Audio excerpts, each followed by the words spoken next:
Toronto, in the early morning hours of Tuesday, December 3rd, activists locked themselves to machinery on a construction site where Enbridge is replacing parts of its Line 9 pipeline. The oil giant is applying to reverse the flow of the pipeline to increase its capacity and to send tar sands diluted bitumen through it. Pretty self-explanatory. I'm secured with another member of Rising Tide to a barrel. So are you actually chained together in there? We're secured in there. Okay. And so how long do you intend to be here? For as long as it takes. Because the National Energy Board hearings have taken place, and Rising Tide Toronto, like as I said, I was an intervener there and I gave a 2.5-hour deputation, but as we can see, there's construction happening and Enbridge is basically planning for the reversal. This pipeline passes through waterways and 18 First Nations communities. I'm from Amjadong, where the pipeline will start if it's reversed. Amjadong is currently affected by over 60 high-emitting chemical facilities, and we are already dealing with the environmental racism, with the health effects from that. And then now Line 9 is threatening to bring double the amount of toxic dilbit right next to our community.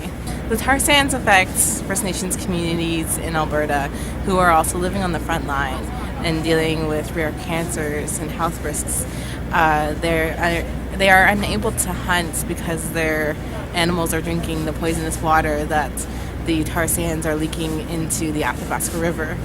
The lockdown, which has been part of a wave of anti-tar sands actions across Toronto and throughout Canada, comes after a recent announcement by the Ontario government of Kathleen Wynne that the province will not be seeking a provincial environmental assessment of Enbridge's Line 9B proposal plan. Experts and activists alike have stated that it is not a matter of whether the 38-year-old pipeline might rupture, but when.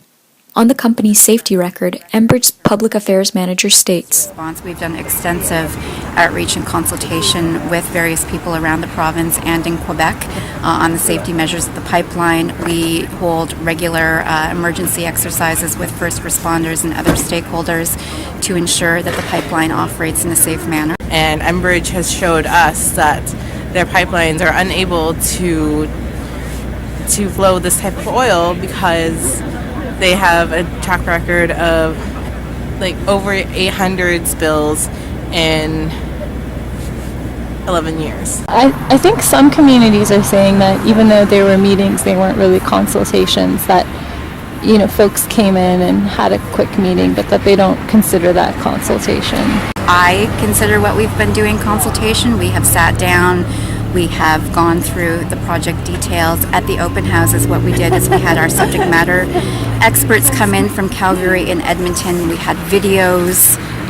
We've had all kinds of different means to try and help the public understand what exactly the project is. There has been absolutely no consultation with First Nations communities along the route, and the Line 9 pipeline is in violation of a number of treaties, as well as the Canadian Constitution, where the Crown is obliged to consult with First Nations in matters which directly affect their territories. When the Ontario government was asked about the security of the pipelines, Energy Minister Bob Chiarelli shifted the burden of safety measures to the National Energy Board, citing the NEB's responsibility to obtain the right information to decide on the project.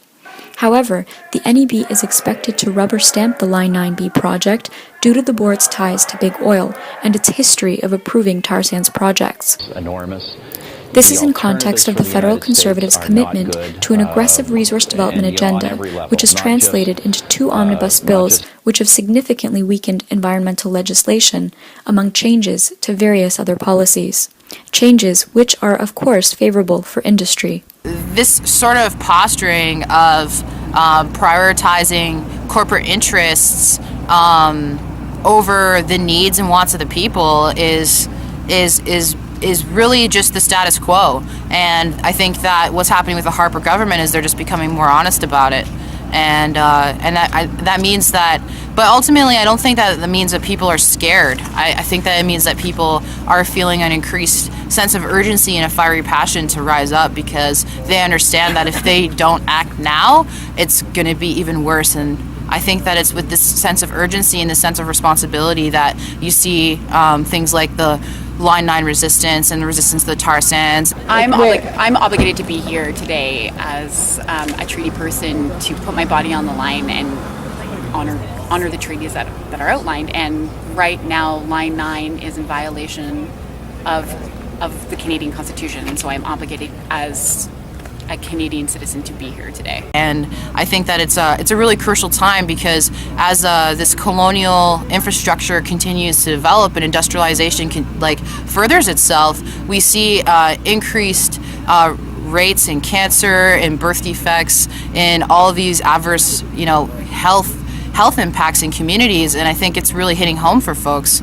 And so I think that we need to be really critical of the idea of a democracy on stolen native land. For the Real News Network, Shahil Tajvidi and Lana Goldberg, Toronto.